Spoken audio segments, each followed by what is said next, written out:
Assalamualaikum warahmatullahi wabarakatuh. Alhamdulillahi rabbil alamin. Wassalatu wassalamu ala asyrafil mursalin Sayyidina Muhammadin wa ala alihi wa sahbihi ajma'in. Allahumma aslih ummata Muhammadin sallallahu alaihi wasallam wa farrija an ummati Muhammadin sallallahu alaihi wasallam warham ummata Muhammadin sallallahu alaihi wasallam wanshur wahfaz wa ayyid nahdatal watani fil alamin bihaqqi Muhammadin sallallahu alaihi wasallam. Faqala Allah ta'ala fi Qur'anil azim, a'udzu billahi minasy syaithanir rajim. Bismillahirrahmanirrahim. Wal 'asr innal insana lafi khusrin إلا الذين آمنوا وعملوا الصالحات وتواصوا بالحق وتواصوا بالصبر. وقال النبي صلى الله عليه وسلم في حديثه الشريف من صام رمضان إيمانا واحتسابا غفر له ما تقدم من ذنبه. صدق الله العظيم وصدق رسوله الكريم ونحن على ذلك من الشاهدين الشاكرين والحمد لله رب العالمين.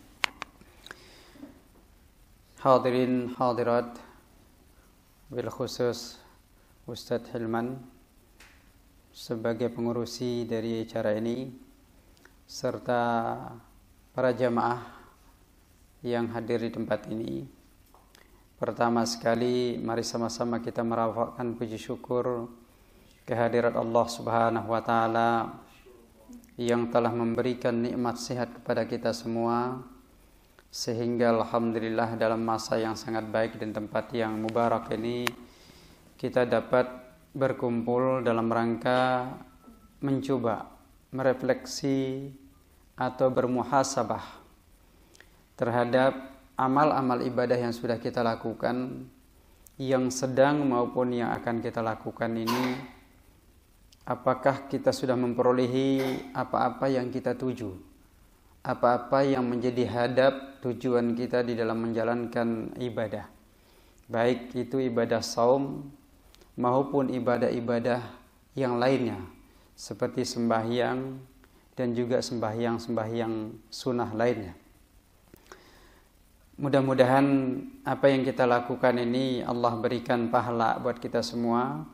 Allah memasukkan kita sebagai hambanya yang ingin dekat dengannya, dan Allah memasukkan kita sebagai hambanya yang berharap ridho darinya.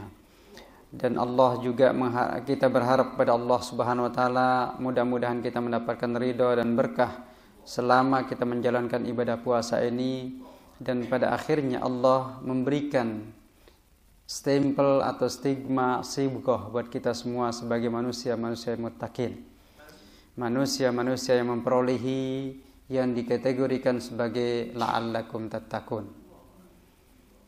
Salawat dan salam kita haturkan kepada junjungan alam Nabi besar Muhammad sallallahu alaihi wasallam yang telah mengajarkan dan mengajak kita untuk menjadi manusia yang sempurna. Setiap hari baginda Rasulullah sallallahu alaihi wasallam menginginkan kita semua sebagai umatnya untuk menjadi manusia lebih sempurna dari sebelumnya. Seperti mana yang diungkapkan di dalam sebuah hadis, manusia yang hari ini lebih baik dari hari kemarin, maka dia adalah orang yang berhasil, dia adalah orang yang beruntung, dia adalah orang yang faiz. Melainkan kalau dia hari ini sama dengan hari kemarin, apalagi hari ini lebih jauh kurangnya dibandingkan hari kemarin, maka dia adalah orang yang rugi. Mudah-mudahan kita terhindar dari sabda Rasulullah SAW sebagai orang yang merugi itu. Amin ya rabbal alamin. Alhamdulillah, saya akan mencoba memulai dengan satu message yang dikirimkan oleh satu grup yang menurut saya ini patut menjadi satu renungan kita. Adalah satu risalah khassah, surat yang diberikan oleh seorang sahabat kepada seorang sahabat lainnya. Risalah khassah yang saya istilahkan sebagai surat khusus ini adalah satu surat yang mencoba merefleksikan, mencoba bagaimana kita mengevaluasi apa-apa yang sudah kita lakukan.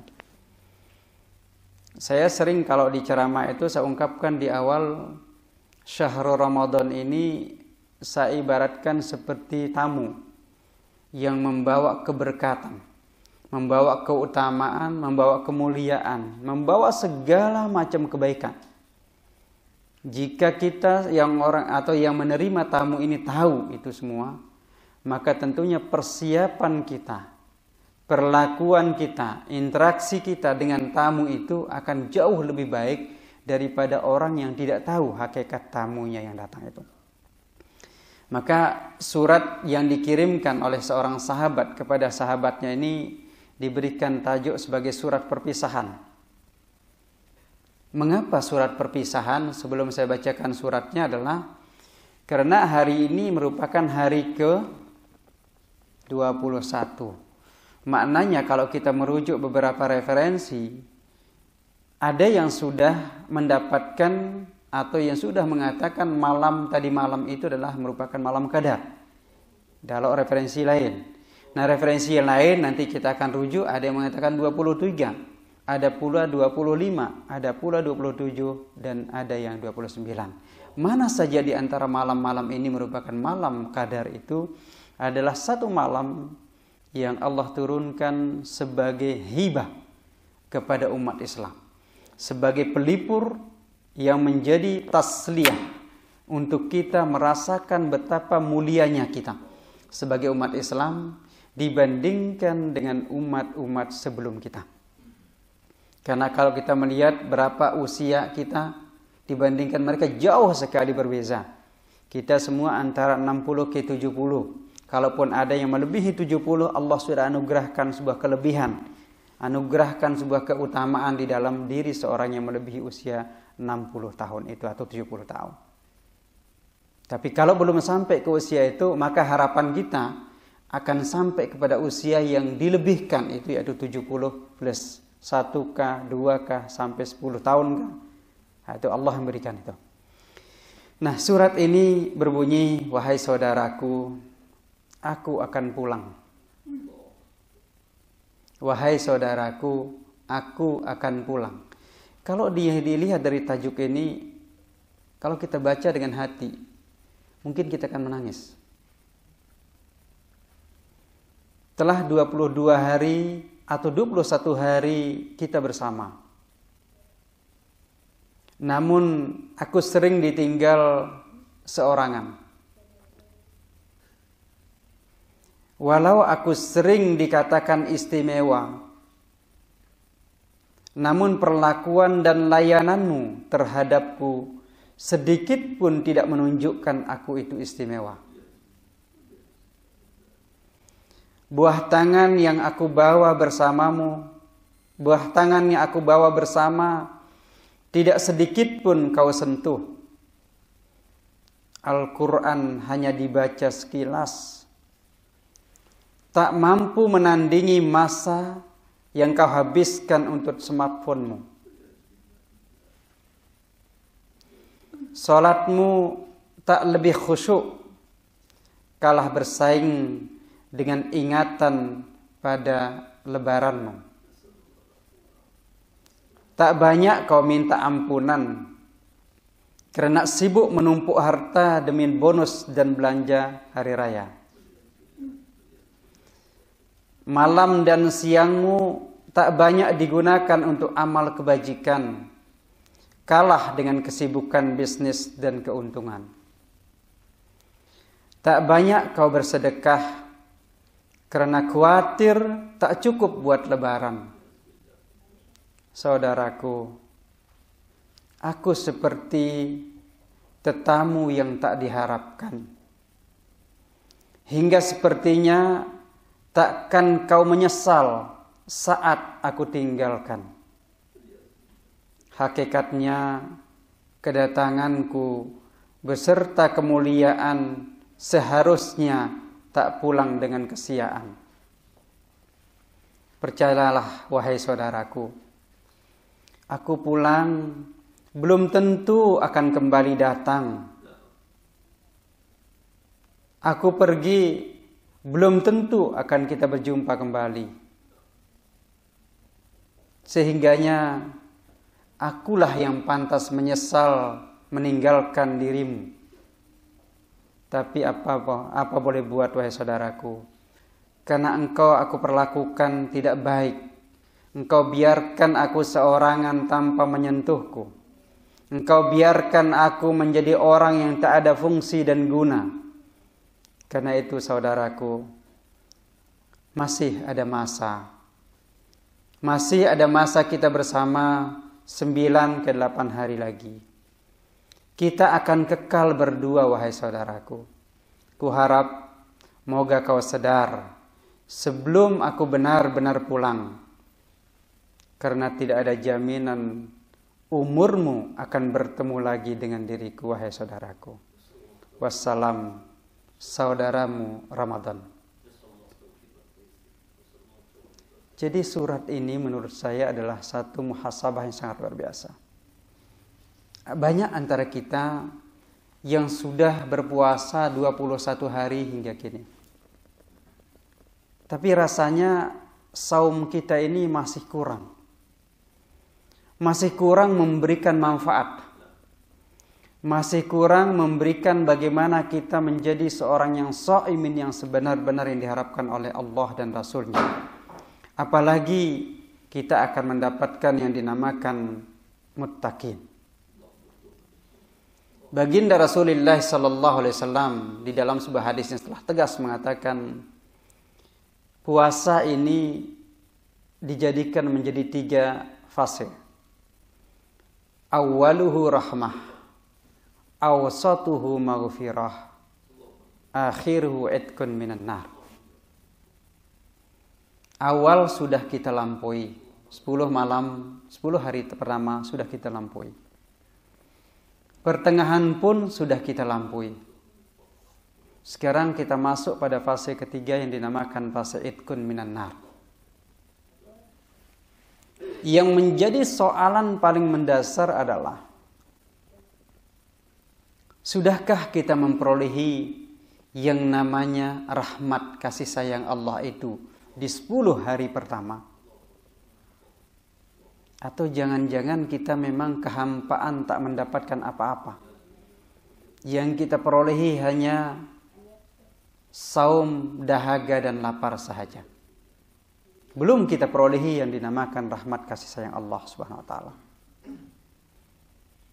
Kalau memang kita sudah mendapatkannya, coba kita lihat beberapa hal yang menjadi standar.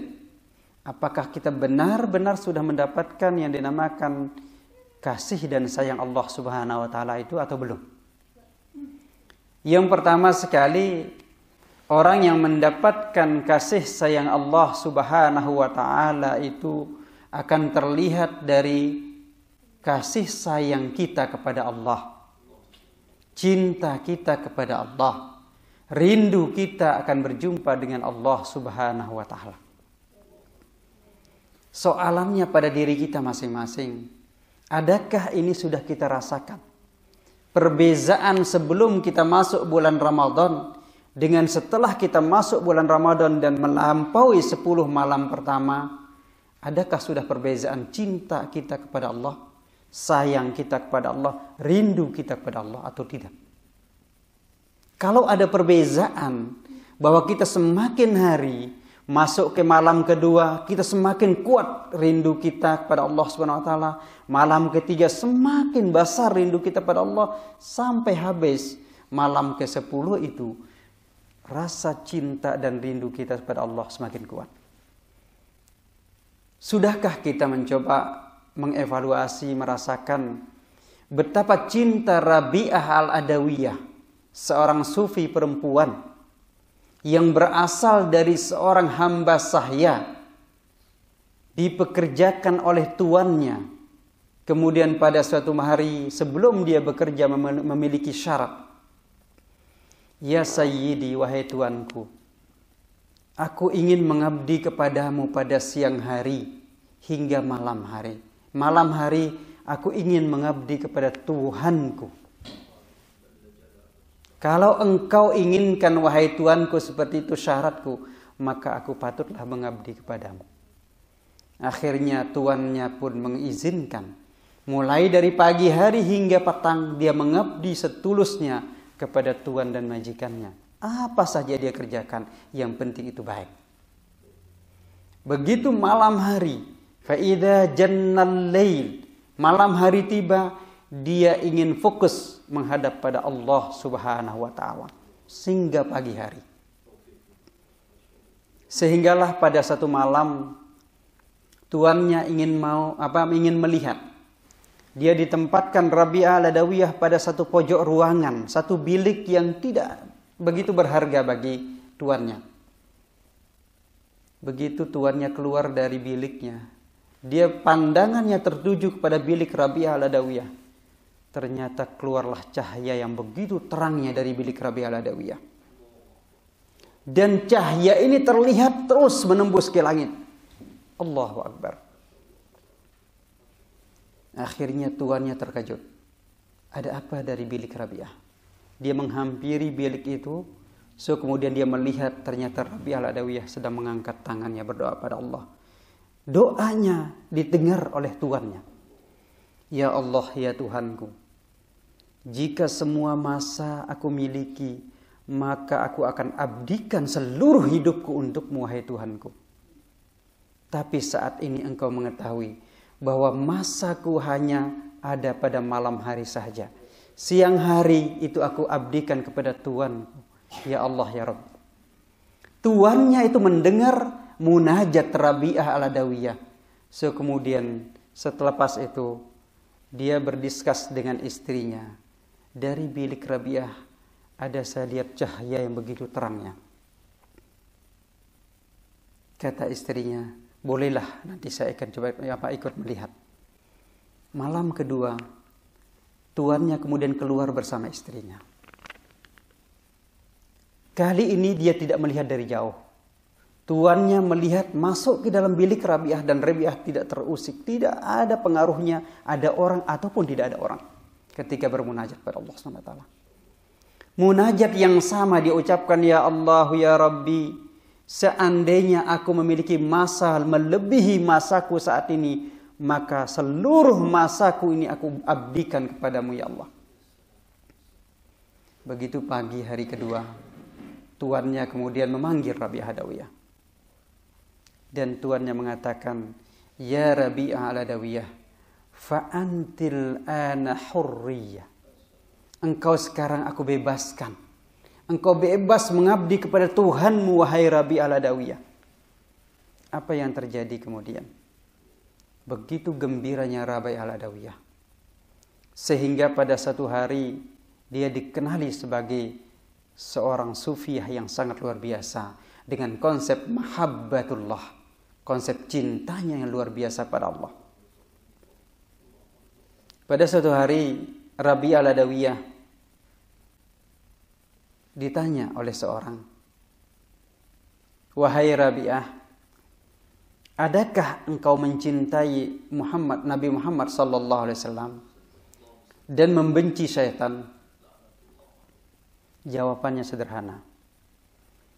Tentunya baginda Rasulullah SAW tidak ada yang tidak mencintainya bagi setiap yang mukmin. Pastilah dia akan mencintainya. Dan bagi mukmin yang sadar akan dirinya, pastilah dia akan membenci syaitan.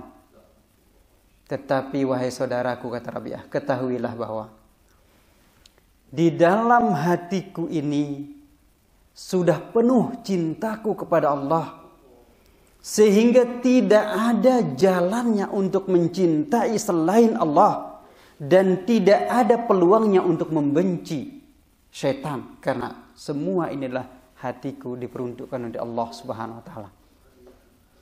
Mungkin kita tidak akan sama, tidak sampai sama dengan Rabi'ah al-Adawiyah kecintaan kita pada Allah, tapi minimal di dalam ibadah sembahyang kita, ketika kita mengatakan Allahu Akbar, maka yang ada adalah Allah yang maha besar itu.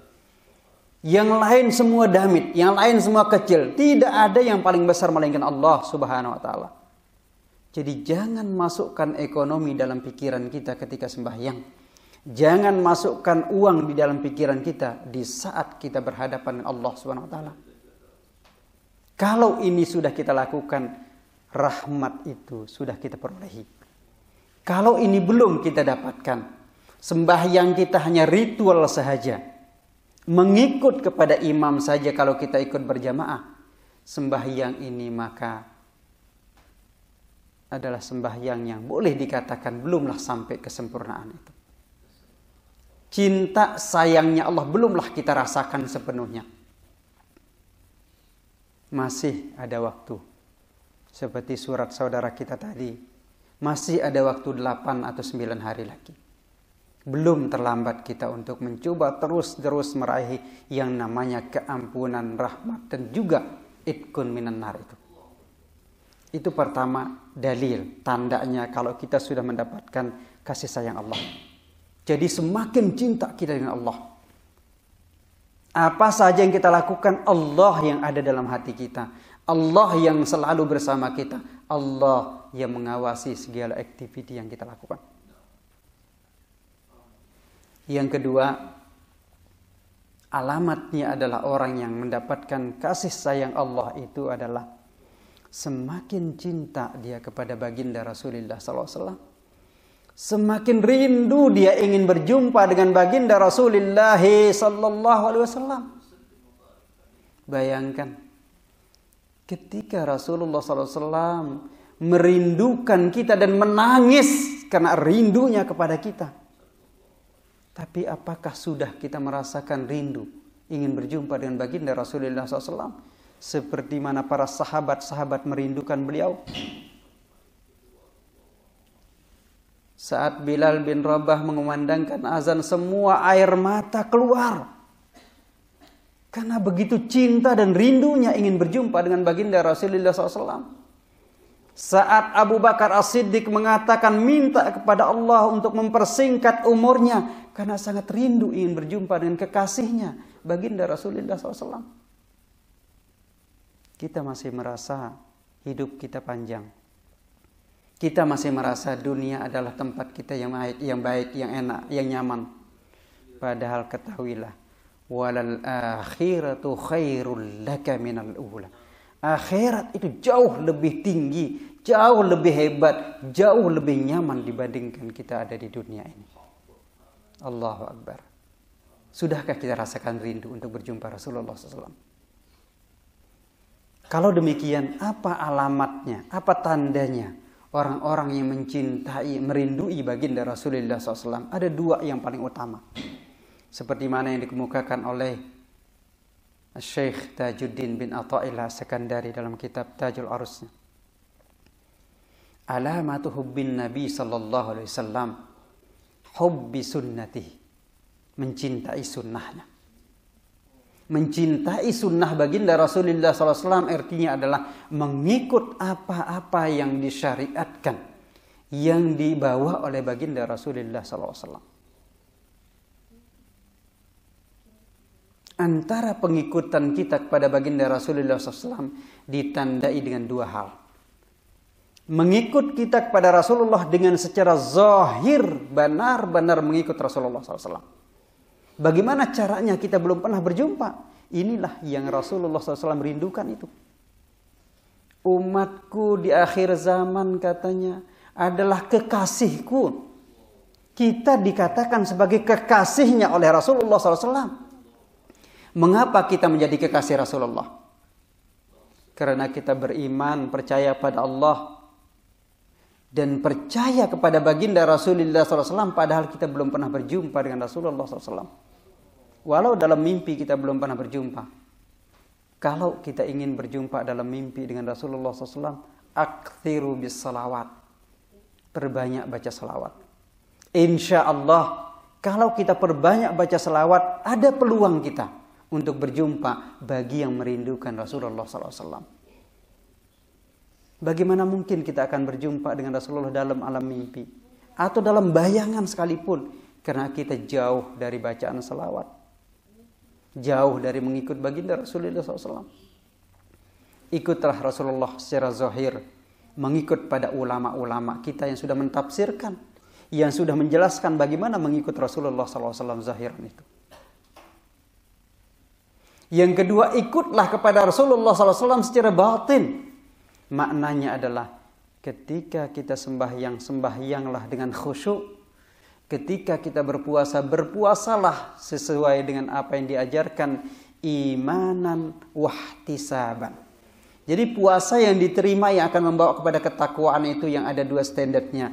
Iman, penuh dengan keimanan, keyakinan bahwa apa yang disyariatkan Allah berupa puasa ini memiliki kandungan hikmah yang sangat besar yang tidak ada yang tahu. Allah sahaja yang tahu. Sehingga itulah yang dikatakan di dalam hadis qudsi, kullu amali bani Adam lahu illa as-saumu li wa ana ajzi bihi. Mengapa demikian? Semua pahala anak Adam itu untuknya, kecuali puasa untukku. Coba lihat, sembahyang misalkan Allah sudah berikan ganjaran pahalanya. Sembahyang seorangan dan sembahyang jemaah pahalanya 27, yang sembahyang jemaah Allah sudah hitungkan pahalanya. Membaca Al-Quran 1 huruf, 10 derajat pahalanya. Ada semua tuh. Kecuali puasa. Tidak ada derajat pahala puasa itu. Allah yang menyimpankan. Allah yang merahasiakan. Karena Allah ingin memberikannya langsung kepada kita. Betapa besarnya pahala puasa itu. Tapi syaratnya puasa itu mesti dilakukan dengan penuh keyakinan. Bahwa syariat puasa ini Allah berikan untuk kesejahteraan kita fid dunia wal akhirah. Yang kedua, syaratnya adalah ihtisaban. Makna ihtisaban di sini tidak setakat memperhitungkan saja, tidak setakat menyadari saja, menyadari kemudian menjalankan kesadaran itu dengan baik. Kita sadar bahwa puasa yang sebenarnya adalah puasa laisa mujarrad imsakut ta'am wasyarab wazzauj faqat. Bukan setakat menahan diri dari makan dan minum dan berhubung dengan istri pada malam hari, tidak itu saja. Tetapi lebih dari itu. Menahan diri kita, menahan lidah kita untuk berbicara dengan pembicaraan yang tidak-tidak. Pembicaraan yang mala ya'nihi, yang sia-sia. Menahan mata kita untuk tidak melihat benda-benda yang muharramat. Atau dia bendanya halal. Tapi halalnya itu kemudian membangkitkan nafsu kita untuk melakukan perbuatan-perbuatan yang haram. Menahan parut kita untuk tidak memakan makanan yang haram. Baik haram zatnya, haram pula bagaimana halal zatnya, tapi haram cara membelinya, atau haram dengan berbagai macam cara lainnya. Atau makanan itu halal, tapi cara memakannya melampaui batas kekuatan kita untuk memakannya. Ini yang sering berlaku pada kita yang berpuasa. Kita katakan sungkai itu makanan halal. Yes, halal semua. Tidak ada yang haram karena kita beli. Tapi yang haram itu adalah ketika sudah berhadapan dengan makanan, kita lupa parut kita ini ada batasannya. Kita lupa bahwa cara makan itu yang sebenarnya adalah thulthun li ta'amika, thulthun li syarabika, wa thulthun li nafasika. Kita lupa sepertiga itu untuk makanmu, sepertiga untuk minummu, sepertiga untuk napasmu, untuk ruhmu. Lah kalau semua makanan itu masuk ke dalam diri kita tanpa mencoba memilahkan, membahagiakan, berarti di sini sudah ada salah di dalam cara. Nah, mengikut baginda Rasulullah SAW artinya berpuasalah sesuai yang diajarkan baginda Rasulullah SAW. Kalau kedua hal cara mengikut baginda ini sudah kita lakukan, maka harapan besar kita menjadi orang muttaqin itu besar sekali. Yang ketiga, cara menghargai atau mencintai, menghormati dan menyayangi, merindui baginda Rasulullah SAW adalah dengan banyak menyebut beliau. Man ahabba syai'an kathura zikruhu, katanya. Siapa yang mencintai sesuatu, maka dia akan banyaklah menyebutnya. Kata kita, ya Allah aku cinta kepadamu. Berapa kali kita menyebut Allah? kita hanya dibatasi dengan sembahyang sahaja. Berapa kali kita berbicara dengan Allah membaca Al-Quran. Kita cinta kata kita cinta kepada Rasulullah SAW. Berapa kali kita berjumpa dengan Rasulullah dalam artian mengikut cara Rasulullah melaksanakan aktivitas ibadahnya. Berapa kali kita mengucapkan selawat kepada baginda Rasulullah SAW. Kalau kita berselawat kepada baginda Rasulullah SAW dalam sehari kurang dari 100, lam tuhibbur Rasul. Kalau kita membaca selawat kurang dari 100 dalam satu hari, berarti kita cinta hanya katanya. Tetapi itu adalah kadzab. Allah dalam hadis qudsi mengatakan, haula'i kadzab ya Daud. Wahai Daud, ketahuilah, kata Allah dalam hadis qudsi. Ya, beliau mengatakan apa? Allah mengatakan apa? Ya Daud, mereka katakan cinta kepadaku, tetapi idza jannal lailu fanama wa yansani. Begitu malam azan maghrib sudah tiba, mereka tinggalkan aku dengan tidur. Mereka lupa bangun malam. Bagaimana mungkin kita dikatakan cinta kepada Allah? Benar, sekarang kita ikut sembahyang tarawih qiyamul lail, kata kita. Apakah sembahyang tarawih kita ini sudah sempurna atau belum? Mungkin jawaban kita belum. Kenapa? Karena yang kita perhatikan adalah gerakan rakaat, ruku, sujud saja. Belum masuk ke dalam jiwa kita bahwa sembahyang itu adalah merupakan connected kita, pintu kita berkomunikasi dengan Allah Subhanahu wa taala. Kita tidak rasakan itu. Sehingga yang kita lakukan ibadah tarawih selesai selepas sembahyang witir, kita rasakan ngaleh.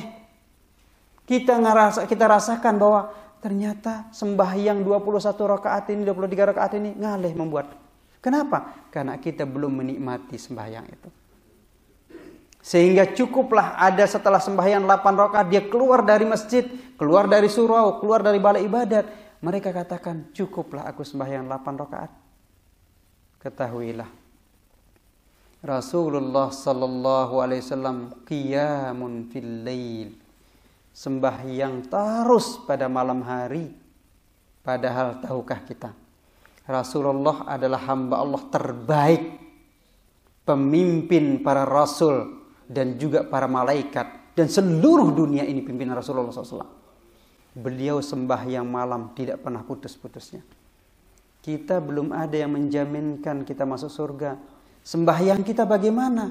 Cukup dengan sembahyang tarawih 8 rakaat selesai. Cukup dengan sembahyang tarawih 23 rakaat selesai. Tapi belumlah kita rasakan sudah terkonektif dengan Allah Subhanahu wa taala. Mari kita coba evaluasi cara kita sembahyang. Mari kita evaluasi cara kita beribadah pada Allah Subhanahu wa taala, sehingga kita tidak termasuk orang yang rubba qaimin laisa lahu min qiyamihi illa ta'abi. Banyak sekali orang yang bangun malam menjalankan ibadah sembahyang tarawih, tapi sayangnya tidak memperolehi pahala kecuali ngaleh sahaja. Mengapa demikian? Karena di dalam jiwanya, di dalam dirinya tidak fokus kepada Allah Subhanahu wa taala. Dia hanya mengikut ritual saja. Dia hanya mengikut supaya orang mengatakan dia sudah menjalankan ibadah sembahyang tarawih. Na'udzubillahi min dzalik. Jadi cinta kita kepada Rasulullah, coba bayangkan. Kalau kita cinta pada Rasul, sekarang gini saja. Kalau cinta kepada istri bagi lelaki, apa yang dilakukan? Sering-sering ingat kan? Kita lagi kerja, kita telepon, ya, kita message dia. Begitu pula kalau istri cinta pada laki, pada suaminya, begitu pula pada anak, kita cinta pada anak kita. Demikian terus kita ingat. Lah, kata kita cinta kepada Rasulullah, kita lupakan. Kita tidak pernah berselawat. Bagaimana mungkin Rasul akan mengingat kita? Sehingga seorang soleh pernah bermimpi berjumpa dengan baginda Rasulullah sallallahu alaihi wasallam walam yaltafit ilaihi. Lelaki ini mimpi berjumpa dengan Rasulullah tapi tidak dipandang, tidak dilihat oleh Rasulullah SAW. Orang ini kemudian berkata, "Ya Rasulullah, apakah engkau marah padaku?" Rasul mengatakan, "Tidak, aku tidak marah kepadamu." Orang ini kemudian mengatakan, Rasul kemudian mengatakan, tetapi aku tidak mengenalmu. Aku tidak marah, tapi aku tidak kenal dirimu. Orang ini kemudian mengatakan, ya Rasulullah, aku telah mendengar ulamamu mengatakan bahwa engkau jauh lebih mengenal umatmu dibandingkan seorang ibu mengenali anaknya. Rasulullah SAW mengatakan, benar. Aku memang mengenal umatku, jauh lebih kenal dibandingkan ibu mengenal anaknya. Tetapi karena engkau tidak berselawat kepadaku, maka aku tidak mengenalmu. Allahu Akbar. Jadi passwordnya, kalau kita mau dikenali Rasulullah, berselawat. Allahumma salli ala sayyidina Muhammad. Kalau mau dikenali oleh Rasulullah, berselawat. Semakin banyak selawat kita, maka semakin kenal Rasulullah SAW dengan kita. Sehingga lelaki tadi yang bermimpi tadi mengatakan, wallahi, setelah tersadar, sa'akra'us salawatu fi kulli yaumin mi'atu marrah. Aku akan mengucapkan, membaca selawat setiap hari 100 kali. Fa fa'ala dzalika, kemudian dia membaca, mengamalkan selawat 100 kali setiap hari, ila sab'ati ayyam. Setelah 7 hari dia mengamalkan 100 kali selawat dalam 1 hari, maka berjumpa lagi dengan Rasulullah dalam mimpinya. Fara'ahu fil manami wa qala an-nabi sallallahu alaihi wasallam lahu wal ana qad araftuka. Begitu dia kemudian bermimpi, Rasulullah SAW mengatakan dalam mimpi yang kedua itu, sekarang aku telah mengenalimu. Allahu Akbar. Jadi rupanya inilah penyebabnya baginda Rasulullah SAW mengenali kita dengan salawat. Nah, jadi kita simpulkan, kalau kita mendapatkan rahmat, cinta semakin kuat kita pada Allah, cinta semakin kuat kita pada Rasulullah, rindu kita akan Rasulullah, rindu kita akan Allah Subhanahu wa taala semakin kuat. Kalau belum, berarti belumlah kita mendapatkan rahmat itu.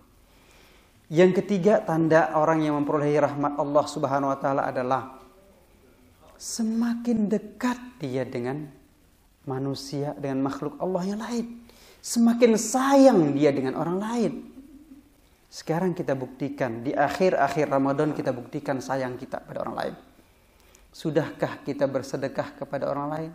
Menunjukkan sayang kita kepada orang lain atau tidak?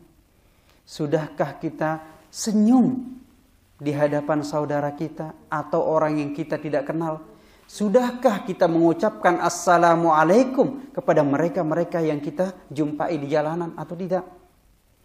Kalau kita belum mengucapkan salam kepada setiap orang yang kita kenal, setiap orang yang kita jumpai, maka belumlah kita dinamakan sayang kepada orang lain. Min alamati ar-rahim, kepada orang lain itu adalah mengucapkan, mudah sekali kita senyum. Mudah mulut kita terbuka, membuka bibir kita untuk senyum kepada orang lain. Mudah mulut kita berbuka untuk mengucapkan assalamualaikum kepada orang lain. Ini alamat tanda kita sebagai orang yang sayang antar sesama. Coba kita lihat diri kita sekarang. Kalau semakin mudah sayang kita ucapkan, kalau kita sudah sayang kepada teman kita, tak kenal laki maupun perempuan, ya lelaki antara laki, kul inni uhibbuka, katakan aku mencintaimu wahai saudaraku, fillah, karena Allah. Perempuan dengan perempuan, katakan itu, bukan berarti dalam pengertian biologis saja, tapi karena Allah. Wahai saudaraku, aku cinta kepadamu karena Allah. Maknanya adalah al-hubbu fillah wal bugdu fillah. Cinta karena Allah itu maknanya adalah cinta karena betul-betul orang ini pantaslah, patutlah kita cintai karena dia memang taat pada Allah dan Rasulnya. Benci karena Allah artinya benar-benar orang ini kita mesti benci karena dia durhaka, berbuat maksiat pada Allah dan Rasulnya. Nah, ini ukuran standarnya. Jadi kalau yang paling utama kita sayangi, paling utama kita terus lebih sayang itu adalah keluarga dulu. Keluarga kita. Seorang suami mestilah lebih besar rasa sayangnya kepada istrinya setelah mendapatkan rahmat dari Allah SWT dalam bulan suci Ramadan ini. Seorang bapak mesti jauh lebih sayang kepada anak-anaknya. Seorang istri mesti jauh lebih sayang kepada suami. Seorang ibu mesti jauh lebih sayang pula kepada anak-anaknya. Itu menjadi alamat tanda orang-orang yang mendapatkan rahmat Allah SWT. Seorang anak pula mesti jauh lebih sayang dibandingkan sebelumnya kepada ibu dan bapaknya. Barulah dinamakan kita sudah mendapatkan rahmat itu. Kalau belum, lam nanalu rahmatallah. Kita belum mendapatkan rahmat Allah itu. Nah, sekarang kita dapat mengevaluasi diri, melihat diri kita sejauh mana kita sudah. Apakah ketingkatan kekuatan sayang kita kepada Allah dan Rasulnya sudah kuat? Bagaimana sayang kita kepada makhluk lain, khususnya pada hamba-hamba Allah, apakah sudah kuat atau belum? Kalau belum, anak masih saja kurang baik kepada ibu dan bapaknya, setelah itu belum mendapatkan rahmat itu. Bapak dan ibu kurang baik kepada anak dan saudara-saudara kita yang lain, juga belumlah dapatkan rahmat itu. Yang terakhir adalah hubung kaitnya dengan malam 10 malam bagian kedua. Keampunan Allah. Sudahkah kita ini termasuk orang yang diampunkan Allah atau belum? Maka lihat tanda-tandanya. Orang yang sudah diampunkan Allah itu maknanya adalah semakin rasakan dia dekat dengan Allah. Dimanapun dia rasakan dekat dengan Allah. Apapun yang dia kerjakan, dia rasakan terawasi oleh Allah Subhanahu Wa Taala. Ini buktinya orang sudah terampuni oleh Allah SWT. Allah sudah berikan keampunannya pada 10 malam kedua itu. Kemudian tanda berikutnya adalah hatinya, kemudian jiwa raganya ini sepakat dalam menjalankan ibadah kebaikan.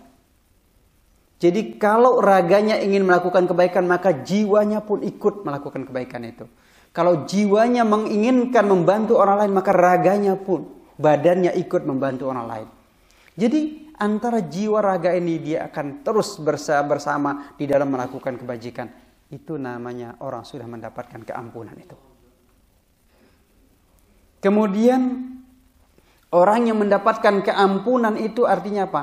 Dia merasakan apa yang Allah bagi di dalam kehidupannya itu sudah mencukupi dirinya.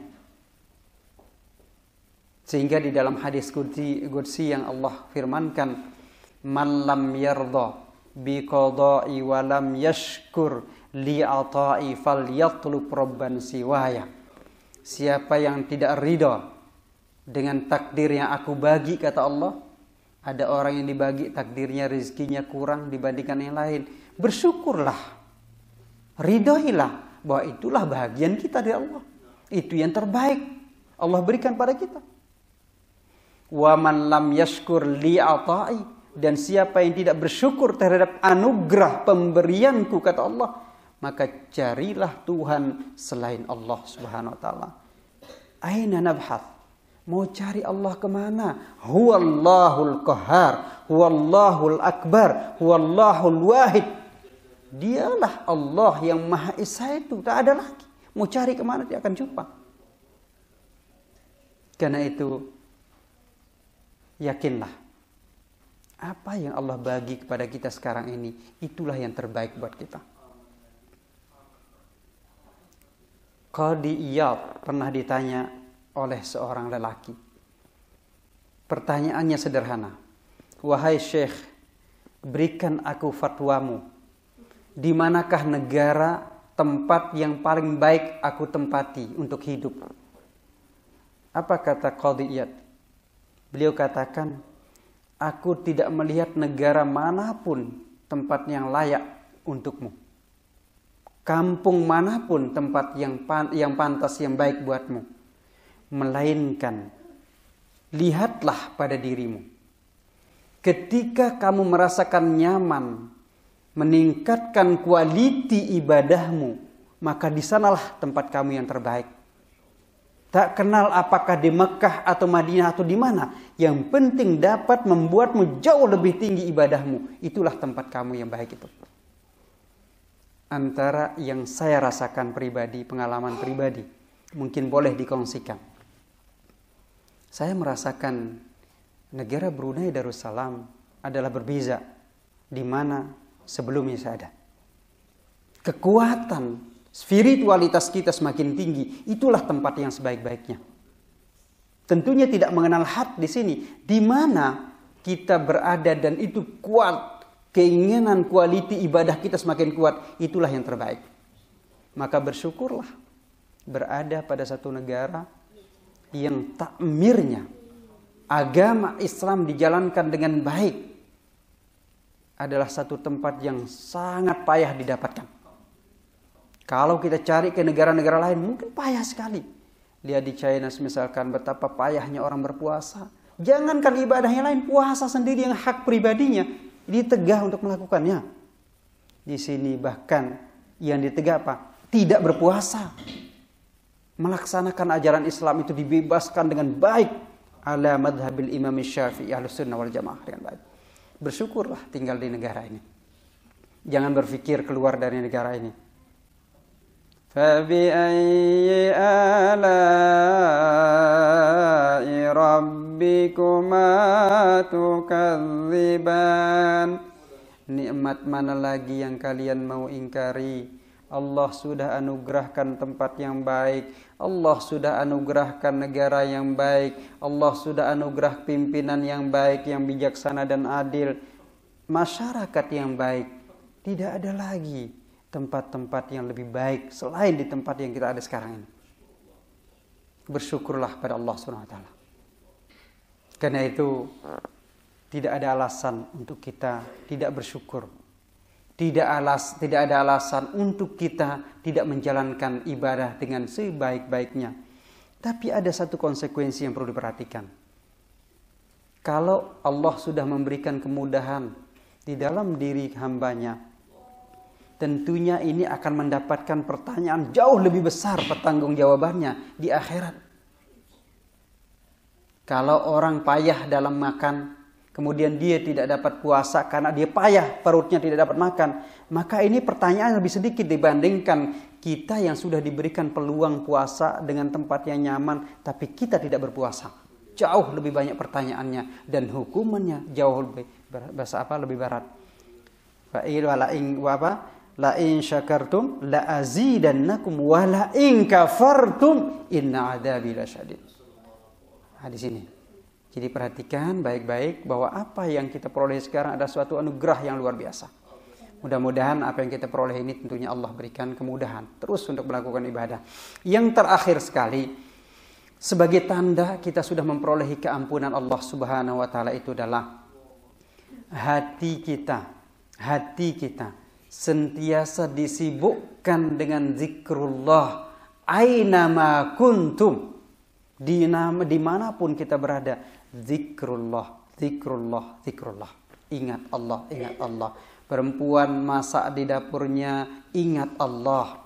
Lelaki pergi kerja, ingat Allah. Anak-anak pergi sekolah, ingat Allah. Apa saja kita lakukan, ingat Allah. Maka kalau itu kita lakukan, insya Allah semua itu akan membuat kita menjadi orang yang sudah mendapatkan keampunan Allah Subhanahu wa taala. Yang terakhir saya katakan bahwa ada satu poin yang sudah kita masuk kita di malam, yaitu malam pertama dari 10 malam bagian terakhir. Ini balasan jazanya adalah kun minan nar, pembebasan dari api neraka. Bayangkan kalau kita bayangkan api neraka itu, ya Allah ya Rabb, di dalam kitab Tanbihul Ghafilin begitu dahsyatnya dibayangkan api neraka itu. Orang yang paling ringan siksaannya itu, dia ditaruhkan satu bara api kecil saja di telapak kakinya. Satu bara api kecil dari neraka, dia rasakan seolah-olah tidak ada siksa yang paling berat kecuali dia peroleh itu. Itu padahal siksa paling ringan dalam neraka. Na'udzubillah. Ya Allah, mudah-mudahan kita terhindar semua dari api neraka itu, ya Allah. Nah, untuk menghindarkan diri dari api neraka itu, puasalah dengan baik pada 10 malam akan datang ini. Mungkin tinggal 9 malam lagi ya. Kita sudah 1 malam sudah habis. Jadi 9 malam akan datang, kita puasa dengan baik. Mulai 9 malam nanti kita bermunajat kepada Allah terus, munajat yang baik, sehingga utamanya malam-malam ini juga tempat malam qadar itu insya Allah Allah akan turunkan pada kita semua. Nah, di dalam sebuah kitab syarah kitab Al-Usfuriyah mengatakan ada satu ketika Rasulullah SAW berada di Masjid Nabawi. Kemudian datanglah beberapa orang lelaki membawa jenazah. Kemudian Rasulullah bertanya, apakah lelaki ini ada hutangnya atau tidak? Masyarakat yang membawa itu mengatakan, ada hutangnya 4 dirham. Kata Rasulullah, kalau begitu silahkan kalian sembahyangkan. Sesungguhnya aku tidak akan pernah sembahyang kepada orang yang masih meninggalkan hutang walaupun 4 dirham. Akhirnya malaikat Jibril datang menyampaikan salam dari Allah kepada Nabi kita, Nabi besar Muhammad SAW. Ya Rasulullah, Allah yusallim ilaik. Allah mengucapkan salam kepadamu. Lelaki yang punya hutang ini Allah sudah ampunkan dosanya, Allah sudah bayarkan hutangnya. Rasulullah kemudian mengatakan pada para yang membawa tadi, mari kita sembahyangkan lelaki ini, karena Allah telah mengampunkan dosanya. Orang yang sembahyangkan lelaki ini, maka dia akan turut diampunkan pula dosanya oleh Allah Subhanahu wa taala. Akhirnya Rasulullah mengajak para orang-orang itu sembahyang, dan kemudian dibawalah jenazah itu.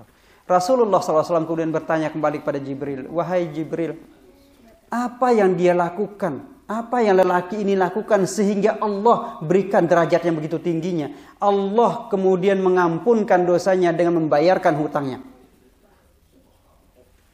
Kata malaikat Jibril, huwa yaqra'u suratul ikhlasi fi 5 marat kulli yaum. Dia membaca Qul huwallahu ahad 5 kali dalam sehari semalam, yakni setiap sembahyang. Maka balasannya katanya adalah orang yang membaca Qul huwallahu ahad Allahus samad lam yalid wa lam yulad wa lam yakul lahu kufuwan ahad itu 5 kali sehari semalam, balasannya adalah diampunkan dosanya dan diberikan syafaat di hari kiamat juga kepada seluruh keluarganya yang sudah dijaminkan masuk neraka. Allahu Akbar ya Rabb. Jadi pahala membaca surat Al-Ikhlas ini 5 kali sehari semalam kan tidak payah membacanya, kan mudah saja. Senang membacanya. 5 kali dalam sehari semalam, maka pahalanya diampunkan dosa kita, bahkan hutang-hutang kita yang tak terbayarkan itu, yang kita tidak tahu bentuknya, Allah akan bayarkan hutang kita dan akan selesaikan. Kemudian semua keluarga kita akan pula diberikan syafaat oleh Allah. Padahal keluarga kita ini sudah dijaminkan masuk neraka, tapi karena kita baca itu. Tapi bukan berarti, sekali lagi, bukanlah berarti hanya membaca surah Al-Ikhlas kemudian kita terbebas semua itu. Tidak. Jalankan ibadah dengan baik, sesuai dengan perintah Allah dan Rasulnya, maka insya Allah kita barengi dengan membaca surah Al-Ikhlas. Inilah yang akan memberikan kita pahala lebih besar itu. Jadi jangan pula tinggalkan pahala puasa. Kita sudah dengar ini, kulhu pahalanya besar. Tak payah lagi puasa esok nih. Sudah cukuplah baca qul huwallahu ahad. Bukan begitu. Orang yang meninggalkan kewajibannya sama saja tidak ada maknanya itu. Jadi kita mestilah membaca, menjalankan semua kewajiban kita terhadap Allah Subhanahu wa taala, barulah kita tambah. Ini suplemen namanya. Kalau dalam ilmu gizi, ini suplemen. Jadi ubatnya yang paling inti itu adalah jalankan ibadah yang wajibat, yang fardu-fardu. Barulah tambah dengan ini. Ini suplemen yang menambah. Nah, menambah ini pahalanya seperti itu. Kalau pahala tambahannya, suplemennya seperti ini, bagaimana halnya kalau yang wajib? Nah, itu kan lebih besar lagi. Yang wajib pastilah lebih besar lagi. Maka ada yang mengatakan sekarang ini bulan puasa saum. Ya. Bukan as-shaim, bukan an-naim. Ada orang mengartikan puasa itu bulan tidur. Sehingga kerjanya tidur terus. Tidak. Jadi itulah yang dapat kita sampaikan ya. Jadi yang paling penting adalah kita ringkas sedikit supaya kita dapat bawa itu apa yang kita sampaikan tadi. Kalau orang mendapatkan rahmat itu 3 tanda yang paling besar. Yang pertama adalah dia semakin cinta kepada Allah. Dia buktikan dengan semakin cinta kepada Al-Quran sebagai kalamullah. Semakin cinta kepada Nabi kita, Nabi besar Muhammad SAW, dia buktikan dengan mengikut pada sunnah Rasulullah SAW, dan juga semakin banyak berucap salawat pada Rasulullah SAW. Semakin sayang kepada orang lain atau saudara-saudaranya, makhluk-makhluk lain, semakin dia kasih sayang. Anak sayang kepada bapak ibunya, ibu dan bapak sayang kepada anaknya, ibu sayang kepada suami, suami kepada semua, semakin sayang. Nah itu. Yang kedua, bagian dari keampunan Allah itu tandanya adalah hati kita ini sentiasa merasa dekat dan terawasi apa-apa yang sedang kita lakukan. Jadi kita terus beribadah, fokus pada Allah Subhanahu wa taala. Sehingga apa yang kita sampaikan ini dapat kita dibawa menjadi satu amalan lah. Dan surat pertama tadi yang saya bacakan, tolong diingat. Itu surat dari Ramadan yang bersurat kepada kita bahwa dia 8 ke 9 hari lagi akan bersama kita. Selepas itu dia akan pergi, belum tentu kita akan berjumpa kembali. Karena itu ingatlah, tidak mengenal orang ini lebih tua atau lebih muda, tidak. Semua kita sama. Derajat kita sama di sisi Allah. Allah akan mengambil kita bila-bila Allah inginkan. Allahu Akbar. Mudah-mudahan Allah SWT mengampuni semua dosa-dosa kita.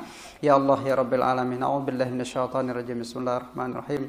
Alhamdulillahi Rabbil Alamin. Hamdan yuwafi ni'amahu wa yukafi'u mazidah. Allahumma ya Rabbana taqabbal minna innaka antas samiul alim wa tub alaina innaka antat tawwabur rahim.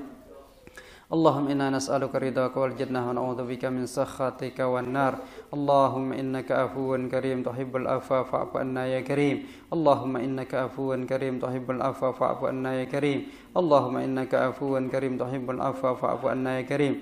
Allahumma inna nas'aluka bika an tusalli wa tusallim ala sayyidina Muhammadin wa ala sa'iril anbiya wal mursalin wa ala alihim wa sahbihim ajma'in. وأن تعمر نهضة الوطن ونهضة البنات بفروعهما إلى يوم الدين وأن تنصرنا وتفتح علينا وترزقنا وتحفظنا وتغفر لنا ولجميع المسلمين يا الله يا حي يا قيوم لا إله إلا أنت سبحان ربك رب العزة عما يصفون وسلام على المرسلين والحمد لله رب العالمين. السلام عليكم ورحمة الله وبركاته.